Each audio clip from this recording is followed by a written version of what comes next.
Hello and welcome. This is BRAD, and today I will be showing you how to set up a part in Cura so that it can be printed on an Ultimaker 3D printer. Now, if you haven't watched the previous video on how to create an STL file, you should go back and watch that, because that is kind of our starting point for today, that we need those STL files. Most likely, at least in my classroom, Cura, for whatever reason, doesn't have a desktop icon. So I'm going to come down here in the search bar and we'll just search for Cura.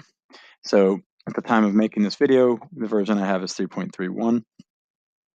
So we will click on that and open it. If you're on a computer where Cura has never been opened, it will prompt you to add a printer. I have two printers in my classroom. I have the Ultimaker 3 and the Ultimaker 2 Plus. So you can add one or the other of those. The 3, the typical setups we have for the 3 make it a little bit faster, a little bit lower quality, but it also can do 2 colors. So that's the one you want to use if you wanted 2 colors. The 2 tends to be a little bit slower, a little bit better detail with the default setups, and can only do 1 color. So here you can see it's now loaded up. I have the Ultimaker 3 environment. If you decide you want to switch to a different printer, you can do that right here. In this case, I only have the Ultimaker 3 added, so I can add another printer and add the 2 Plus, since that's the other one I have in my classroom.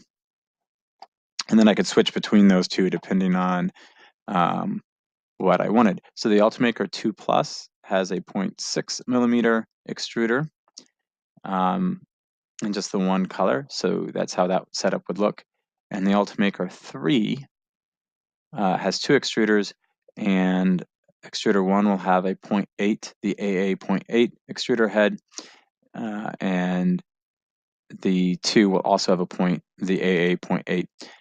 We have other heads, but this is my typical setup in my classroom, just because it's faster. So the next thing we need to do is get our parts in here. So I'm going to open the file, and I have 2. I have the BRAD logo white STL and the BRAD logo red STL. I separated those in a previous video. So I'll go ahead and open up the red. And in this case, it came in really nice. It's laid down flat. You use the mouse wheel to zoom in and out. Right click allows you to rotate around, and left clicking on the part kind of lets you move it around depending on what you have selected over here. So right now I have the move tool selected, so I can move that around. If I didn't like its positioning, I could rotate it. And so you can see there's my rotate tool. So I could rotate it, say 90 degrees, and stand it up. There's a lay flat option to kind of help, and I don't know why it did that. It didn't work very well. But in this case, this would be not a very good way to print this, because it would have a lot of stuff that's not touching anything. So in a case where you have things hovering up in the air, like say this hat here or that edge there, it's going to have to generate support material. And I can just show you what that looks like. And so that's all material that you'll have to get removed. So I've created this. It says it's going to take 52 minutes to print. We can go to the layer view.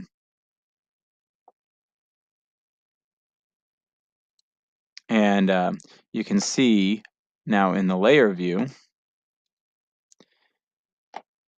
that it creates some material here to support the hat and some material here. And I'd have to break all that off when I was done printing, and it's going to make it take longer. So I don't really want to print in this orientation.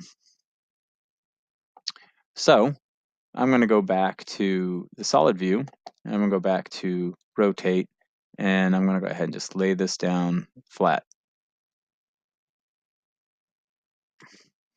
And see if lay flat works for me this time. It does. It did. So, but that's just the red part. I'm going to go ahead and set that to extruder 1. So I'll click on the part and then click extruder 1 over here, which it looks like it had by default. And now I'm going to add my other part, the white part. So open file and BRAD logo white. I open that and see it didn't place it where I wanted to, but that's okay. We'll move it in a minute. I'll get that set to extruder 2. And so I now know extruder 1 is going to be red and extruder 2 will be white. I'm just going to hold shift and click on both parts and then right click and tell it to merge the models, which it did not do correctly. So it looks like I'm going to have to rotate this around to get an orientation that kind of matches, and we'll try it again.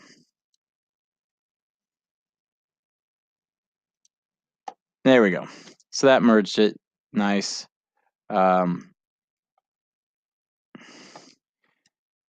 And now we're pretty much ready to print. There's a few other settings over here. You can set the layer height. 0.2 makes sense. 0.3 or 0.4 would be faster, but we lose quality.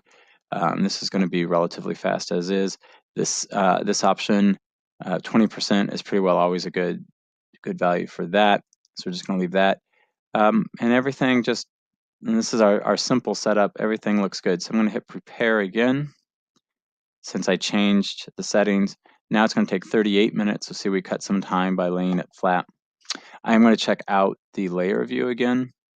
This lets me see a couple things. It lets me see if my details actually print. So sometimes it'll show the part regardless in solid view, but see these glasses or the smiley face.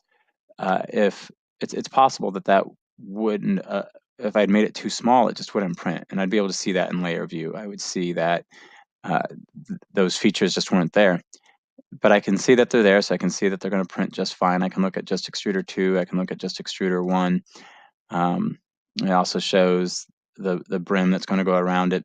And over here we have a prime tower since I'm using 2 extruders. So at this point, I'm going to save this, but before I save it, I'm going to give it a name. You can see here the name is UM3. That stands for Ultimaker 3. So I've created this for Ultimaker 3. I'm going to give it my name because it's my part. Bradford NA. And then I'm going to do underscore. Now, extruder 1 was red and extruder 2 was white. And that way the name kind of tells me how I need to set up the printer. I know I need the Ultimaker 3. I know it's my part, and I know extruder 1 is red and extruder 2 is white. And so that's how you would submit. If you're in my class and you want to submit it, that's how you want to save it. So I know how to print your part. And that's it. We're done. I can save this to a file. We make sure we save it as G-code. And that's it. So thank you for watching and have a good day. And if you have any questions, just ask me in class.